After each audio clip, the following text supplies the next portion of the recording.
Assalamualaikum warahmatullahi wabarakatuh. Pada video kali ini kita akan membahas materi kelas 12 tentang sel elektrolisis. Nah, ini adalah salah satu materi tentang elektrokimia. Kalau di video sebelumnya kita sudah membahas tentang sel Volta. Nah, sekarang kita akan bahas tentang sel elektrolisis. Di sini ada bagian-bagian sel elektrolisis. Nah, di sini yang pertama kita harus tahu dulu nih ya tentang elektrodanya.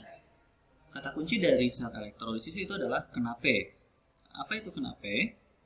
K itu adalah katoda, N-nya di sini adalah negatif, A anoda, P-nya itu adalah positif, dan E-nya itu adalah elektrolisis. Nah, jadi ini kebalikan dari sel Volta. Kalau sel Volta itu KPAN, kapan? Katoda positif, anoda negatif. Kalau di sel elektrolisis, katodanya negatif, anodanya positif. Tapi, reaksinya tetap sama. Di anoda, itu tetap terjadi reaksi oksidasi. Sedangkan di katoda, itu terjadi reaksi reduksi. Jadi ini ada rangkaian sel elektrolisis. Jadi yang pertama, itu ada elektroda. Ada elektroda positif, ada elektroda negatif. Selanjutnya di sini ada arus listrik. Jadi kalau di sel elektrolisis itu ada arus listrik. Terus di sini ada larutan elektrolit. Ya, ada larutan elektrolit. Nah, ini adalah bagian-bagian yang ada pada sel elektrolisis. Nah, sedangkan apa sih sel elektrolisis itu sendiri? Sel elektrolisis merupakan proses di mana arus listrik bisa menguraikan suatu zat elektrolit. Artinya, pada proses elektrolisis terjadi perubahan energi listrik menjadi energi kimia atau reaksi redoks. Ini kebalikan dari sel Volta. Kalau dari sel Volta, merubah dari reaksi kimia atau dari energi kimia menghasilkan energi listrik. Kalau sel elektrolisis, dari energi listrik dirubah menjadi energi kimia atau reaksi redoks. Tadi kita sudah melihat dalam rangkaian sel elektrolisis itu ada yang namanya elektroda. Nah, di sini ada jenis-jenis elektroda. Yaitu ada dua elektroda. Yang pertama ada elektroda inert dan yang kedua ada elektroda non-inert. Elektroda inert contohnya adalah PT CAU. Nah, PT CAU yaitu PT C sama AU. Sedangkan elektroda non-inert itu adalah selain PT C sama AU. Lalu apa sih bedanya elektroda inert sama non-inert? Elektroda inert itu adalah elektroda yang tidak aktif atau dia tidak akan bereaksi. Nah, jadi PT C sama AU itu tidak akan terjadi reaksi pada sel elektrolisis. Sedangkan selain elektroda PT C AU, dia akan bereaksi. Lalu jenis-jenis elektrolisis itu ada dua. Ada elektrolisis lelehan atau leburan.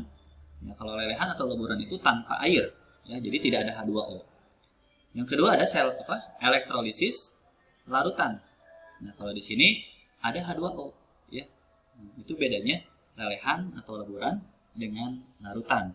Dari ada atau tidak adanya H2O. Di sini ada reaksi yang terjadi di katoda maupun di anoda. Reaksi di katoda itu bergantung pada jenis kationnya. Nah, tadi kita sudah mengetahui bahwa ini katoda itu ini jadi bukan kation ya. Ini harusnya katoda. Nah, jadi katoda. Nah, katoda itu nanti bergantung pada anion yang maksudnya gitu. Ya, bergantung pada kation. Jadi katoda itu dia bermuatan negatif, ya. Jadi bergantung pada kation yang bermuatan positif. Kalau logamnya aktif, contoh logam aktif itu adalah golongan 1A, 2A, 3A, ya. Atau golongan 1A, 2A, dan Al, dan Mn. Maka yang akan tereduksi itu adalah air. Nah, kalau ada air berarti elektrolisisnya berupa elektrolisis larutan. Sedangkan kalau elektrolisis leburan kan tidak ada air, maka yang bereaksi adalah logamnya. Yang selanjutnya adalah, nah ini ya tadi yang kalau kation lain selain kation yang di atas, maka reaksinya LX plus ditambah Xe- menghasilkan L. Atau kationnya itu berupa H+, maka reaksinya 2H+ ditambah 2 elektron menghasilkan H2. Selanjutnya, kalau reaksi di anoda itu tergantung pada jenis anodanya dan anionnya. Nah, di sini tadi anoda itu dia bermuatan positif, ya. Maka akan bergantung pada anion. Anion itu yang bermuatan negatif. Jadi nanti kebalikannya. Nah, tadi elektroda itu ada dua. Ada elektroda inert sama elektroda non-inert atau tak inert.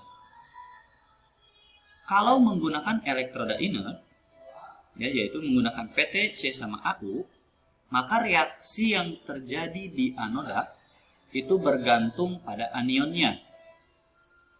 Kalau anionnya berupa sisa asam oksi, ya, contohnya SO42-, NO3-, PO43-, yang ada O-nya, ini yang ada O-nya, maka yang bereaksi adalah air.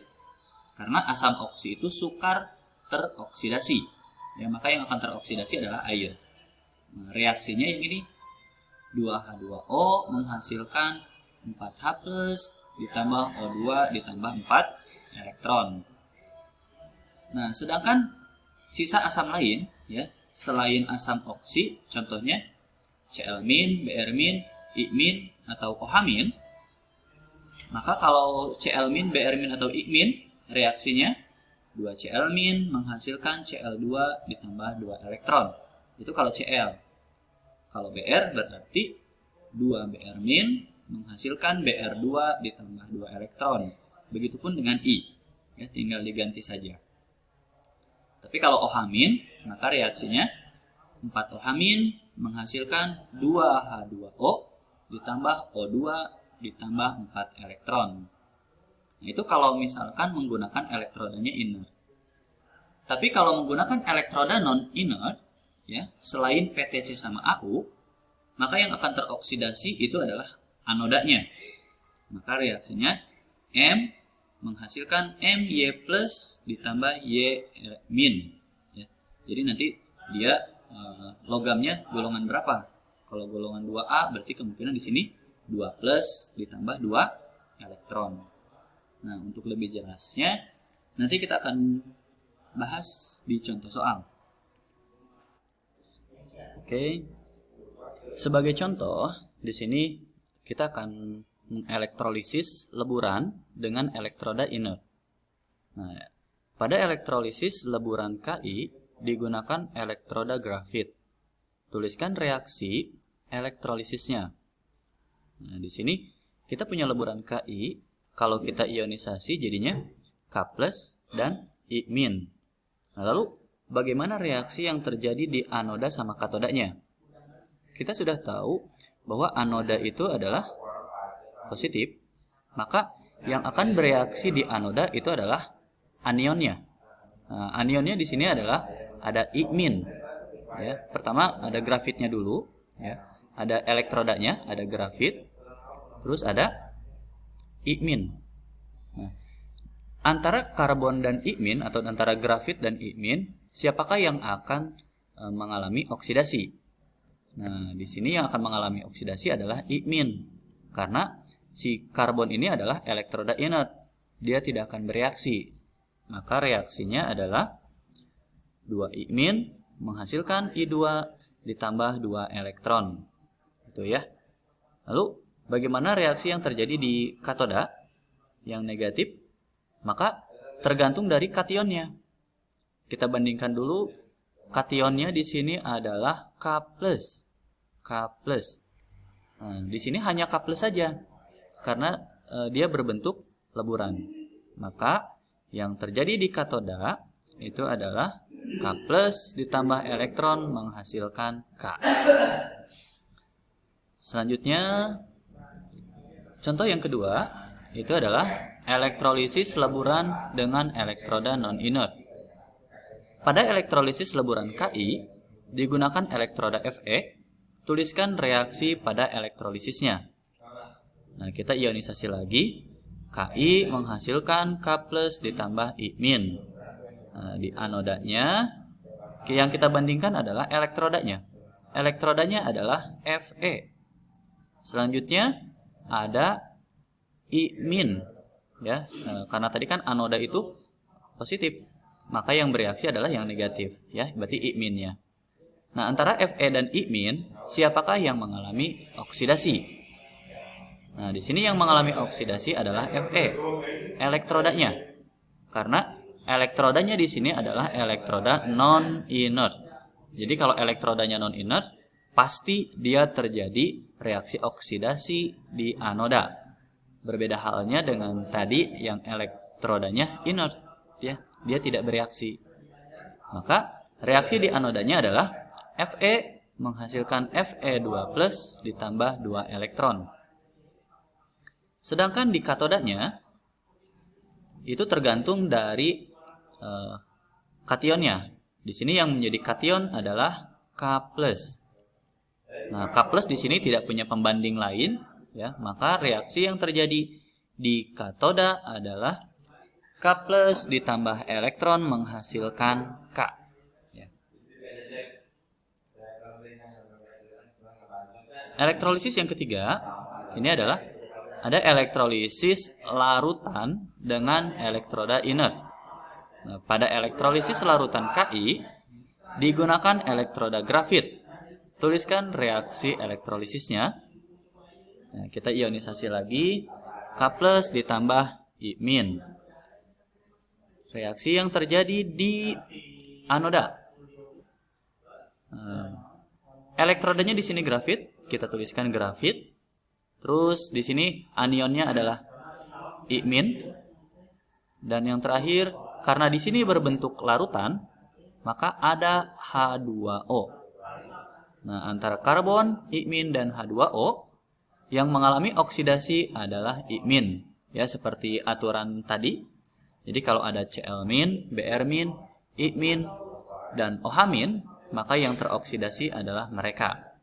Maka reaksi di anodanya adalah 2 I-. Nah, ini bukan gas ya harusnya, tapi dia solid.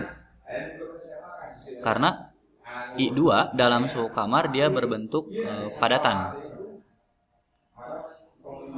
Selanjutnya, di katoda itu dia berbentuk negatif ya. Nah, maka yang bereaksi di sana adalah K+ atau H2O. Nah, karena K+ di sini adalah logam aktif, yaitu dia golongan 1A, maka yang teroksidasi di sini adalah air, H2O. Maka reaksinya adalah 2H2O ditambah 2 elektron menghasilkan H2 ditambah 2 OH-. Itu ya. Jadi nanti harus dilihat lagi di aturan-aturan reaksi pada anoda dan katoda. Contoh yang keempat, ini adalah elektrolisis larutan dengan elektroda non-inert. Pada elektrolisis larutan FeCl2 digunakan elektroda Cu, tuliskan reaksi elektrolisisnya. Ini si FeCl2-nya kita ionisasi dulu, jadi Fe2+ ditambah 2Cl-. Nah, reaksi di anoda. Anoda itu adalah positif. Karena elektrodanya non-inert, kita tuliskan dulu ini Cu. Terus ada Cl-, ya. Dan ada H2O karena dia berbentuk larutan. Nah, lalu dari ketiga ini siapa yang akan teroksidasi? Karena elektrodanya adalah elektroda non-inert, maka yang teroksidasi adalah elektrodanya. Maka reaksinya adalah Cu menghasilkan Cu2+ ditambah 2 elektron. Sedangkan di katodanya, maka katodanya adalah Fe2+ atau H2O. Nah, Fe2+ dari sini ya, dari kationnya. antara Fe2+ sama H2O, siapa yang akan tereduksi? Nah, karena Fe2+ di sini adalah logam tidak aktif. Ya, tadi logam aktif itu kan golongan 1A, 2A, Al, dan Mn. Maka yang akan tereduksi adalah H2O. Tapi di sini Fe bukan logam aktif, maka yang tereduksi adalah Fe2+. Fe2+ ditambah 2 elektron menghasilkan Fe. Nah, itu adalah contoh-contoh reaksi elektrolisis, baik itu lelehan ataupun larutan, yang menggunakan elektroda inert maupun non-inert. Nah, di sini ada 4 soal latihan untuk menguji pemahaman kalian. Silahkan dicoba untuk dikerjakan. Nah, mungkin untuk video kali ini kita cukupkan sekian. Semoga bermanfaat. Assalamualaikum warahmatullahi wabarakatuh.